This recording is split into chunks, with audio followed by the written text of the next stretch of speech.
Bonjour monsieur, pourquoi vous êtes là aujourd'hui? Aujourd'hui, on est là pour défendre le droit des femmes. D'accord. Avec le droit de tout le monde alors.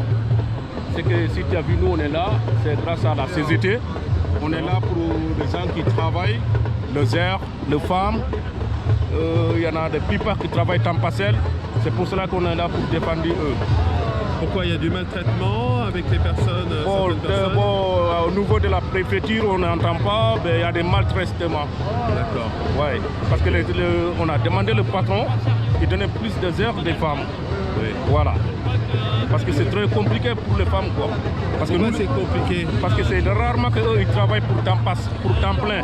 La plupart de eux, ils travaillent temps partiel. C'est pour cela qu'on est là pour défendre leurs droits. Ce sont des... D'accord, ce sont des gens qui ont des papiers. Il y en a des gens qui ont des papiers, il y en a des gens qui n'ont pas de papiers. Voilà, qui sont en train de faire les papiers. Voilà, c'est ça. Et c'est plus compliqué pour eux, c'est ça? Pour eux, c'est ça. D'accord. Ouais. Ok, il y a beaucoup de cas Il y a plein de cas même. Donc sur toute la France? Oui. D'accord, ok. Donc c'est bien, il y a des hommes et des femmes, et les hommes sont là pour soutenir les femmes. Voilà. Et vous êtes là pour soutenir qui? Une amie? Non, on est dans le collectif. On est dans la collectif. Un collectif, d'accord. Oui.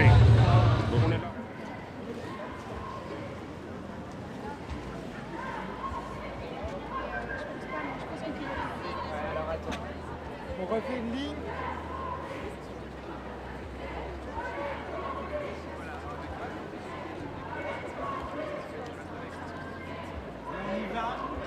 On y va. C'est parti. On y va. C'est parti, messieurs, dames. On recule. On y va. On recule. Attention à vous. Juste là.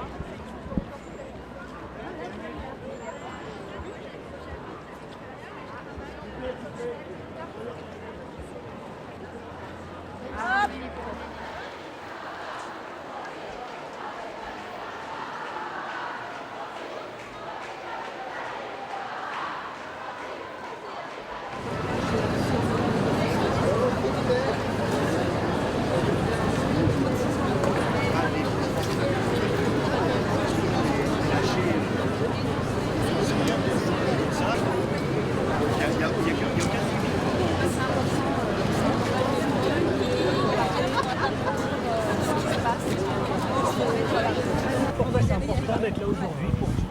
Alors c'est très important d'être là pour moi aujourd'hui pour rendre hommage en fait à ma sœur dans un premier temps, pour lui rendre justice.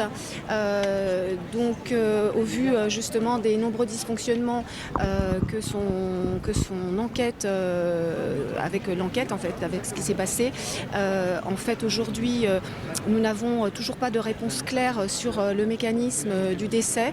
Ma sœur était en plus déjà victime de violences conjugales depuis des années, son concubin avait été condamné et pourtant ce même concubin, donc 10 jours avant son décès, avait frappé à nouveau ma sœur. J'ai appelé la gendarmerie à ce moment-là. Ils se sont déplacés, ils ont pris le visage en photo de ma sœur. Ils ont interrogé en fait la personne en lieu et place et sont partis. C'est-à-dire qu'en fait, en principe, la procédure aurait dû être celle-ci. Elle aurait dû en fait prévoir un éloignement immédiat en fait du conjoint en fait, tout simplement, appeler le parquet, ce qu'ils n'ont pas fait. 10 jours plus tard, on a retrouvé ma sœur décédée avec plus de 35 hématomes sur l'ensemble du corps. Elle est décédée d'un traumatisme crânien et un hématome au cerveau sous-dural. Elle a eu 3 fractures de côte également. Ensuite, elle a eu des mutilations au visage et aux parties intimes. Donc vous voyez, voilà. Donc si vous voulez, aujourd'hui, c'est très important. Moi, je me mobilise pour elle, bien évidemment, pour faire en sorte, si vous voulez, que sa mort ne soit pas vaine. Je ne vais pas pouvoir la ramener. Par contre, l'objectif aujourd'hui, c'est de travailler avec l'association dont je suis membre, l'UNFF, pour justement faire avancer les choses. J'ai eu l'occasion de rencontrer, j'ai écrit une tribune à Madame Belloubet ainsi qu'à Madame Schiappa. Ces 2 ministres m'ont répondu. J'ai été reçue également par donc un haut magistrat mandaté par Madame Belloubet qui a vraiment pris très au sérieux ce que je lui ai dit, l'historique, et le rapport d'ailleurs qui est ressorti de cela, le fameux rapport que Madame Belloubet a rendu. Eh bien, en fait, ce rapport démontre illustre tout à fait les dysfonctionnements, puisqu'aujourd'hui, il y a 80% des dossiers de violences conjugales qui sont classés sans suite. Ma sœur, vous voyez, en fait partie de ces dysfonctionnements. Alors, je vous parle de 2015-2016, hein, ça a été... Voilà. Donc, tout ce qu'on en espère, c'est que les choses vont avancer maintenant et qu'il y ait une nouvelle organisation de la justice. Voilà. On est à 2 jours de la restitution du Grenelle voulu par le gouvernement. Vous en espérez quelque chose et si oui, quoi ? Ce que j'en espère, c'est justement que les mesures qui ont été, du moins ce qui a été indiqué dans le rapport, puissent servir justement à mettre en place déjà un certain nombre de moyens pour pouvoir faire avancer les choses. C'est-à-dire que quand on parle de bracelet électronique anti-rapprochement, ça a un coût. Et ça, il faut, nous, c'est vraiment très très important. La prise en charge et surtout, alors moi je suis très intéressée par la formation, notamment qui doit être faite auprès des différents acteurs et notamment auprès des gendarmes, policiers, voire même auprès de la justice, pour savoir ce que c'est que l'emprise, tout simplement. C'est-à-dire que la plupart des gens ignorent, moi-même je l'ignorais en fait, ce qu'était l'emprise chez quelqu'un. Je l'ai su malheureusement suite au décès de Bénédicte, puisque malheureusement, j'ai dû voir un psychologue qui m'a expliqué ce que c'était que l'emprise. Et je pense que si les policiers, les gendarmes, la justice étaient formés à ce mécanisme, on éviterait aussi beaucoup de classements sans suite. Il y aurait un encadrement justement de ces femmes qui serait plus efficace. Voilà ce que j'attends aujourd'hui. En tout cas, moi, c'est vraiment mon combat, c'est de former de façon à prévenir en fait. Voilà. Je dirais qu'il y a une prise de conscience ces derniers mois, ces dernières années sur les féminicides. J'ai pas compris. Est-ce qu'il y a une prise de conscience ces derniers mois ? Ah bah écoutez, je pense qu'il y a une prise de conscience parce que au bout quand même du 136e féminicide, je pense que la prise de conscience, si elle n'est pas là, c'est grave quoi. Donc là, si, je pense qu'il y a une prise de conscience. Madame Belloubet, a demandé quand même à faire ressortir des classements sans suite de 2015 à 2016. Ce n'est pas pour rien.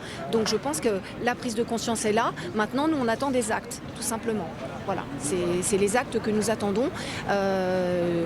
Moi, j'ai bon espoir. Je suis peut-être optimiste, mais je pense qu'il faut garder espoir et on se bat aussi pour ça tous les jours en tant qu'association. Comment vous l'expliquez cette prise de conscience ? Comment je l'explique ? Tout simplement par le travail justement des différentes associations depuis des années. Vous avez des féministes, des associations qui sont là, qui se battent depuis des années. Et puis à un moment donné, c'est plus supportable. C'est plus supportable de voir qu'aujourd'hui, il y a 136 femmes qui se sont fait tuer en 2019. Et l'année n'est pas terminée. Donc ça, c'est juste pas possible. Donc ça, c'est effectivement, c'est une prise de conscience, qui s'est faite et qui va continuer de toute façon, puisqu'on combat pour ça. Voilà. Vous disiez, vous êtes optimiste pour les années à venir sur l'évolution ? Moi, je suis optimiste. Alors, je suis optimiste parce que c'est ma nature. Maintenant, j'attends vraiment que la ministre de la Justice refonde un petit peu la prise en charge justement des femmes victimes de violences conjugales. Et je ne veux pas que ça soit que des mots, parce qu'aujourd'hui, vous avez certains parquets, moi j'en connais qu'un malheureusement, puisque c'est qui finalement proposent certaines choses, mais qui au final, lorsque ils ont des dossiers à classer concernant les violences conjugales, continuent à les classer sans suite ou pire, ne répondent même pas. Donc il ne faut pas que ça soit de 20 mots, il faut qu'il y ait des actes, tout simplement.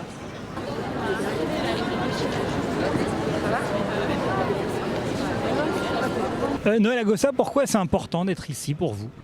Alors c'est important pour dire non. Non au féminicide, non aux violences faites aux femmes et non à toutes les violences possibles, en tout cas sexuelles et ou sexistes. C'est important d'être là pour lancer un message. Le message, c'est quoi ? Il faut que les choses s'arrêtent. Il faut combattre ce fléau et il y en a marre, tout simplement. Il faut que l'exécutif puisse sortir des moyens nécessaires pour lutter contre tous ces maux aujourd'hui qui s'amplifient de jour en jour. Vous attendez quelque chose du Grenelle qui doit être rendu lundi ? Mais on attend les résultats. Voilà, bon, personnellement, moi, je n'ai pas été au Grenelle, même si d'autres collègues ont été. On attend que les choses puissent être du concret. Voilà, hein, pas la théorie encore, qu'on nous saupoudre tout le temps. Là, on attend qu'il y ait des actes pris et du concret, tout simplement. Vous avez de l'espoir qu'il y ait quelque chose de concret qui vous satisfasse? L'espoir, on l'a toujours. Voilà, parce que là, je pense que depuis 3 mois, les gens ont planché. Bah, ça, il faut le saluer. J'ai vu des choses, qu'ils ont planché sur des sujets assez importants. Maintenant, ça reste encore théorique. Voilà, hein, le bracelet électronique s'est mis en place, ça commence à être acté. Et il y a d'autres choses encore, hein, les prises en charge, les mesures d'éloignement des criminels, hein, pas des victimes. Les victimes doivent rester chez elles. En tout cas, il faut... j'espère, voilà, je porte espoir, je garde espoir en tout cas, que les choses puissent changer d'ici 2-3 jours, qu'on ait des choses. C'est prévu pour le 25, on est le 23, on attend 48 heures, c'est pas long, on est patient, on attend. Là, c'est un gros coup de pression mis au gouvernement aujourd'hui avec cette marche qui va rassembler des milliers de personnes. Oui, bien sûr. Un coup de pression, un coup de gueule, hein, pour parler simplement, et un coup de colère. Voilà, on marche pendant le Grenelle, c'est pour dire que les choses ne vont pas toujours, jusqu'à maintenant. Donc on marche pour dire non au laxisme, au dysfonctionnement, voilà, et il est temps que les choses changent, mais positivement. On va revenir sur votre histoire personnelle. Pourquoi vous, Noël Agossa, vous êtes là aujourd'hui à marcher? Moi, je viens pour marcher au nom de ma nièce, Aïssatou Sow, qui a été assassinée il y a 3 ans. Jusqu'à maintenant, le procès n'a pas encore eu lieu, c'est encore décalé jusqu'au mois de juin. Vous imaginez 3 ans d'attente. Je marche pour toutes les femmes qui ont été victimes de violences et d'autres victimes malheureusement qui ne sont pas là, mais de féminicides.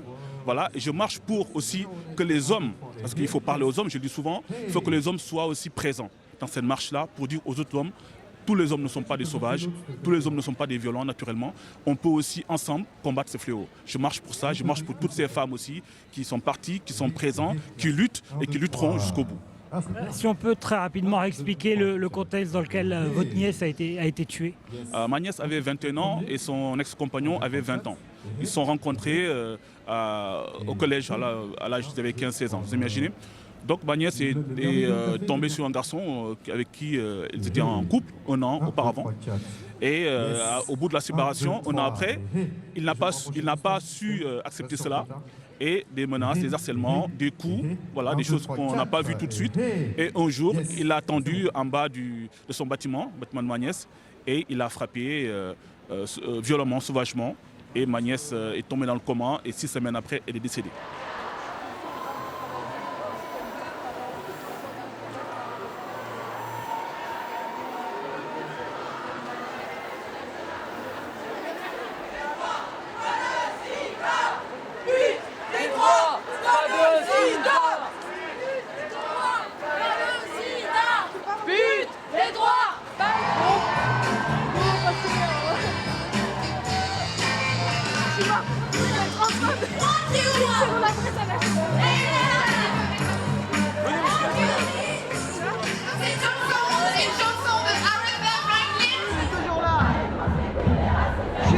Convergence, la famille. Ça fait 30 ans que je suis avec ma femme et je l'aime. Je fais les courses, je fais la vaisselle. Voilà, moi je suis pas macho. Vive ma femme, j'aime ma femme.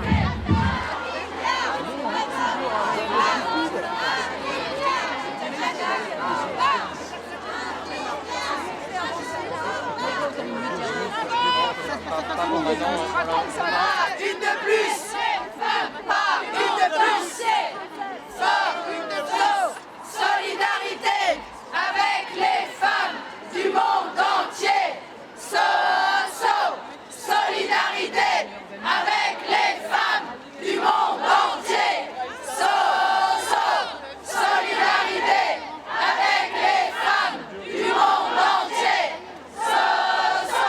Solidarité avec les femmes du monde entier. Solidarité avec les femmes du monde entier. Bonjour. Bonjour. Aujourd'hui, enfin, notre société prend conscience de ce que vivent de trop nombreuses femmes en France. Oui, et c'est une très bonne chose et ce serait bien que le gouvernement du coup s'en inspire pour adopter des mesures plus ambitieuses. Ça n'est pas le cas? Non, je trouve que ça n'est pas suffisamment le cas. Honnêtement, je ne suis pas pour le simplisme. Je sais qu'il y a des choses qui ont été faites à travers les années. J'ai moi-même été ministre des droits des femmes, donc je sais qu'on a amélioré la protection des femmes. Mais clairement, on n'est pas au bout du chemin, puisqu'il y a encore 137 femmes qui sont mortes cette année des coups de leur conjoint. Donc on est heureusement dans une période où la société s'interroge sur le rapport entre les femmes et les hommes, sur les violences sexuelles, le mouvement MeToo, sur les violences conjugales. Et ben, c'est le moment ou jamais d'adopter des mesures plus fortes pour faire en sorte que la justice traite sérieusement les cas. La justice, je pense que la ministre de la Justice elle-même, cette semaine, rendait public un rapport qui donnait à voir les lacunes de la justice dans le traitement et dans parfois l'absence de fermeté et les sanctions contre les agresseurs. Donc ça, je pense qu'il faut des magistrats qui soient formés, il faut des cours spéciales qui soient dotés de moyens pour que ces cas-là soient traités plus rapidement. Il faut des procureurs qui se saisissent des dossiers et qu'on n'accepte plus des plaintes sans suite, qui soient classées. Trop souvent on dit aux femmes, absolument. on ne prend pas au sérieux.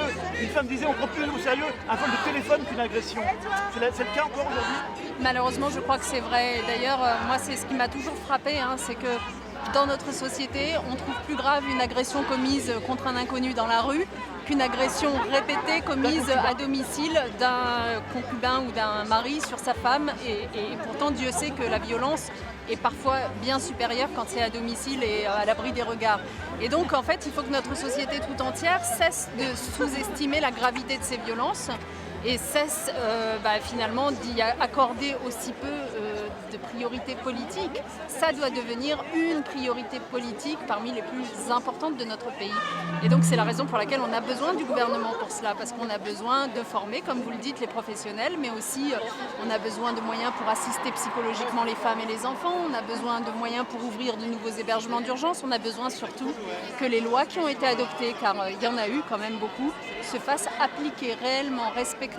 Et il y a beaucoup de choses, par exemple l'ordonnance de protection, j'imagine que vous voyez ce que c'est, qui permet à une femme finalement d'être protégée dès lors qu'elle va se plaindre dans un commissariat parce qu'on va maintenir à l'écart son agresseur. Cette ordonnance de protection, en réalité, elle est très peu utilisée dans un pays comme la France. Vous comparez avec l'Espagne, où c'est monnaie courante, et c'est vraiment protecteur. On ne comprend pas pourquoi est-ce qu'ici, ça n'est pas le cas. Donc il faut que les lois soient appliquées, et c'est aussi le rôle du gouvernement. Vous savez comment se positionne la France en termes de violence sur les femmes? Quel est le classement? C'est pas un concours, mais non, quel est l'état de la société française? C'est pas un concours, mais si on veut être honnête, il faut dire que les violences conjugales et les violences sexuelles sont une réalité dans le monde entier naturellement. Malheureusement, à l'échelle du monde, c'est une femme sur 3 qui les subit, ces violences. Une femme sur 3, est-ce que vous vous rendez compte? Vous voyez 3 femmes, il y en a une sur 3. Donc il y a des pays où c'est pire que dans le nôtre, naturellement. Mais on n'est pas là pour faire un classement et pour se dire bon ça va, on est moins pire que d'autres. On est là pour se dire où est l'idéal, quelle est la perfection à atteindre de protection absolue, que dès la première gifle, la femme se sente protégée, libre de partir et que l'agresseur soit sanctionné pour ce qu'il a fait. Et donc c'est cet idéal-là que nous cherchons à atteindre. Nous considérons que le moment du changement des mentalités est venu. Honnêtement, le mouvement MeToo devrait servir à ça tout de même. Il date de 2 ans et depuis 2 ans, il ne s'est pas passé grand-chose alors qu'on aurait dû se saisir de ce mouvement pour adopter toutes les mesures qui permettent de mettre fin à ces violences. Une toute dernière question, si vous me le permettez. On parle beaucoup de formation des professionnels, de justice, de police, mais à aucun moment dans ce problème social, comme dans d'autres problèmes sociaux, on parle d'éducation. Est-ce que ça ne doit pas commencer par l'école, apprendre aux enfants que la violence ne résout pas les choses? Est-ce que le travail de notre société ne doit pas commencer extrêmement tôt et ne pas arriver aux extrémités que l'on connaît aujourd'hui? Alors je sais que c'était il y a plusieurs années, mais si vous vous souvenez bien, j'en ai beaucoup parlé d'éducation justement. Et je pense en effet, vous avez raison, que lutter contre les violences, c'est d'abord une affaire d'éducation des filles et des garçons. Éduquer les filles et les garçons au fait qu'il n'y a pas de hiérarchie entre les sexes. À partir du moment où vous avez cette éducation-là, vous arrivez à installer un climat et une relation différente. Et donc je pense que c'est un peu le rôle de l'école, le rôle des parents naturellement aussi, le rôle de la télévision, le rôle du cinéma, tout ce qui éduque les enfants au fond, que de promouvoir sans cesse l'égalité entre les filles et les garçons, l'égalité entre les femmes et les hommes, et notamment cette idée du consentement sexuel, que quand c'est non, c'est non. il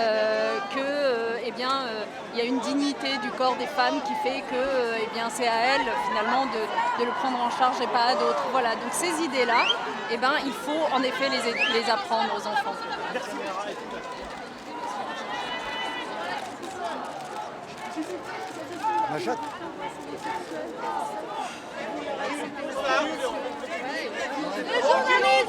Bonjour Alexandra Lamy, c'est rare de vous voir dans la rue, pourquoi êtes-vous là aujourd'hui? Ben voilà, pour soutenir cette manifestation donc, contre les violences sexuelles et conjugales, pour espérer que toutes ces femmes, parce que j'imagine qu'il faut beaucoup de force et de courage pour parler, qu'elles se rendent compte qu'on est toutes là et tous là d'ailleurs derrière elles pour les soutenir, parce que je crois qu'il faut beaucoup de courage pour aller parler, leur dire voilà, qu'on est là, qu'on les soutient, qu'elles ne se sentent pas coupables, qu'elles ne méritent pas ça, parce que ça c'est important de le dire, qu'on espère que le gouvernement les soutiendra vraiment. Mais quand j'entends un Premier ministre qui soutient un artiste qui est condamné pour viol, on se demande comment le gouvernement du coup va écouter les paroles des victimes. On a l'impression que c'est plus du côté des agresseurs que des victimes. Et là, en disant quelque chose comme ça qui est passé de façon très anodine, je trouve, j'espère que pour les femmes, elles ne se diront pas alors si le gouvernement ne nous écoute même pas, si le gouvernement préfère soutenir des agresseurs, alors c'est sûr qu'on ne parlera pas. Donc voilà. Mais vous trouvez que notre société prend conscience de cette problématique affreuse de tant de femmes battues, tuées tous les ans? Enfin, aujourd'hui, dans les années 2019-2020, nos sociétés commencent à prendre conscience de ce qui se passe. Tout a été passé sous silence pendant des dizaines, au-delà des centaines d'années. Parce que je pense qu'effectivement, comme je disais, il faut beaucoup de courage pour parler. Et c'est vrai que t'as Najat qui disait par rapport à MeToo, effectivement, on a l'impression que ça fait un truc énorme et puis finalement, ça n'a rien donné de plus, j'ai l'impression, parce que j'ai l'impression qu'en France, on sait très bien qu'il y a aussi plein d'agresseurs et que personne n'est tombé vraiment en vrai et que c'est très difficile de parler. Et aujourd'hui, il y a eu des femmes quand même, effectivement, avec MeToo, etc., quand même, qui ont soutenu ces femmes-là.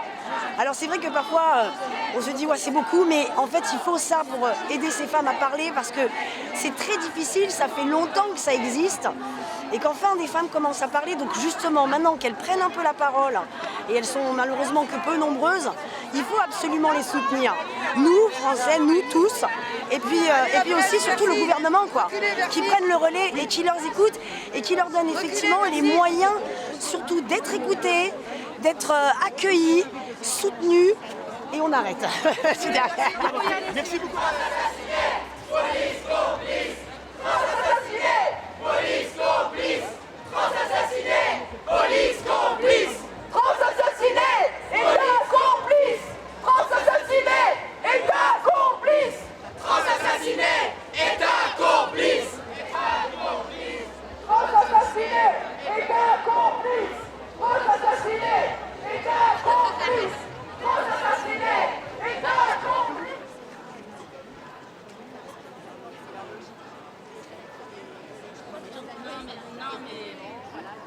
Ouais, mais nous, Français, il n'y a pas... Ouais, mais pas tout à fait.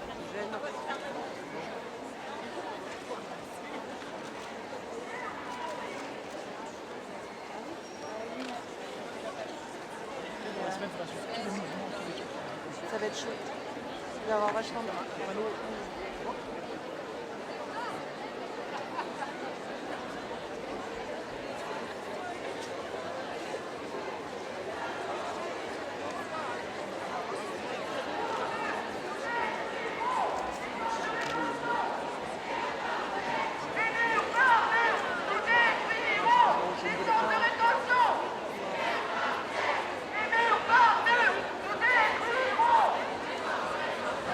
Pourquoi vous manifestez aujourd'hui? Contre les violences faites aux femmes dans notre société contemporaine d'aujourd'hui, quoi. Voilà. En tant qu'homme, c'est important de venir montrer qu'on est là et qu'on soutient la cause? Bah ouais, en plus je pense que nous on a beaucoup gagné aussi à ce combat-là. Donc je pense que c'est vraiment un combat commun aux deux sexes, quoi, si on peut dire. Et ouais, moi je me suis rendu compte il n'y a pas très longtemps de l'ampleur de ce que c'était. En discutant avec ma sœur, ma copine, ce genre de choses. Et c'est là que je me suis rendu compte de l'ampleur et de l'importance de ce mouvement, quoi. C'est-à-dire c'est qu'une fois une fois qu'on a qu'on a comme idée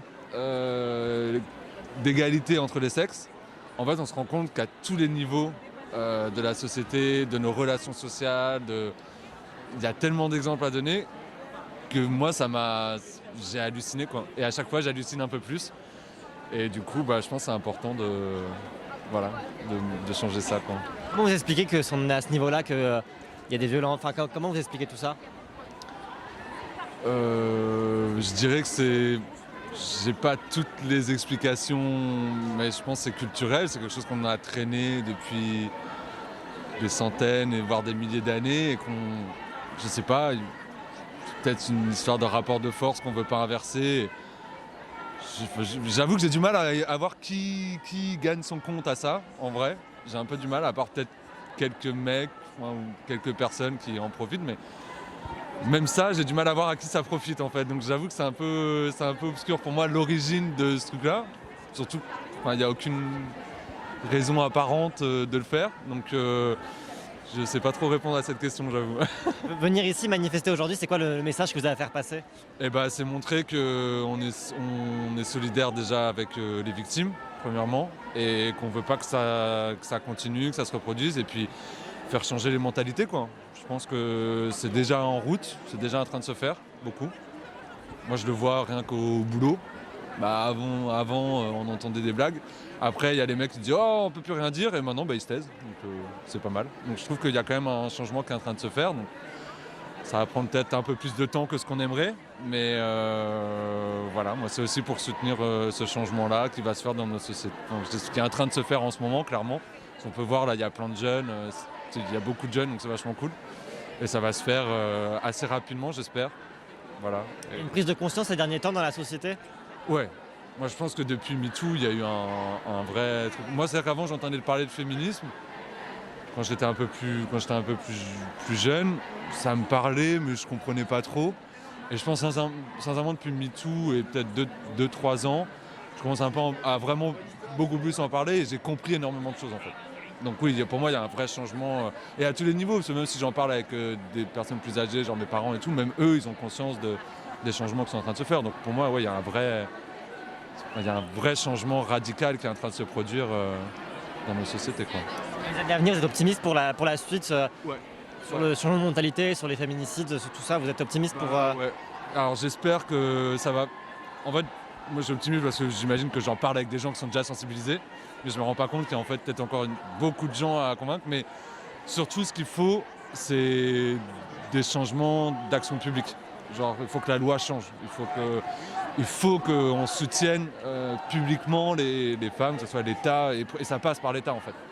C'est bien que nous, on soutienne individuellement et tout, mais ça suffit pas. Il faut des lois, il faut des moyens, il faut que la police intervienne, il faut que les juges jugent les coupables et tout ça. Donc, c'est pas suffisant actuellement les lois, les politiques qu'il y a en ce moment? En tout cas, moi, de ce que je connais, de ce que j'ai pu voir, non. On peut voir, mais il n'y a qu'à regarder tous les panneaux qu'il y a ici, c'est 1% des agresseurs sont jugés, et puis toutes les vidéos qu'on voit des filles qui témoignent, elles disent « mais moi je vais pas voir les flics, ça sert à rien, personne m'écoute ». Donc ça, je pense que ça c'est très généralisé, oui, il n'y a pas d'écoute de la part des services publics et de la société en règle générale sur les femmes victimes et sur ces problématiques-là. Qu'est-ce qu'il faut alors? C'est plus de moyens, des formations pour les policiers? Qu'est-ce que selon vous il faudrait améliorer, changer? Alors, c'est je pense qu'il y a beaucoup de choses à faire, parce que ça peut passer par tous les niveaux. Moi, plus que forcément... en effet, il faut une éducation. Une éducation à l'égalité homme-femme, ou une éducation sexuelle, sur le consentement, par exemple. Donc ça, je pense que ça, c'est des choses obligatoires de base. Et je pense qu'il faut changer aussi Moi, je pense que le principal truc qui va nous aider à changer assez rapidement, ça va être la culture. Je pense les films, les séries, ce genre de choses qui vont faire changer les mentalités. Alors, et en effet, il faut que la loi suive. Il ne faut pas que la loi arrive, il faut que ça suive en même temps. Mais je pense, pour moi, le principal levier qu'on pourrait avoir, ce serait ça. Mais après, sur, je sais pas, ce qu'ils mettent en place, déjà juste que oui, qu'en effet que la police intervienne, qu'en effet plus de moyens, j'imagine aussi à ce niveau-là, parce qu'ils n'ont peut-être pas assez de temps ou assez d'effectifs, mais ça je me rends pas compte, il faudrait des chiffres, il faudrait des études, je sais pas ça. Il y a beaucoup de monde dans la rue, on ne sait pas, plusieurs dizaines de milliers sûrement. Vous pensez qu'il y aura un avant après cette marche et que dans l'avenir, ça va permettre d'améliorer les choses? Tout dépend comment cette marche est relayée par les médias et comment on en parle, quoi. Parce qu'on a bien vu, si c'est comme pour les marches pour le climat, bon, on peut s'attendre au pire. Mais oui, moi je crois à ce genre de mouvement. En tout cas, j'ai envie d'y croire, quoi, ce genre de mouvement social. Au moins, on montre aux gens que les gens sont là. Et même si les médias ne suivent pas forcément plus, au moins ça aura montré aux victimes qu'il y a des gens qui sont là et qu'on les soutient et qu'elles ne sont pas seules, quoi. Donc voilà. Mais j'espère qu'il y aura un avant-après, ouais. Même, bon, je sais pas. Je ne vais pas m'avancer plus, c'est un peu compliqué comme... voilà.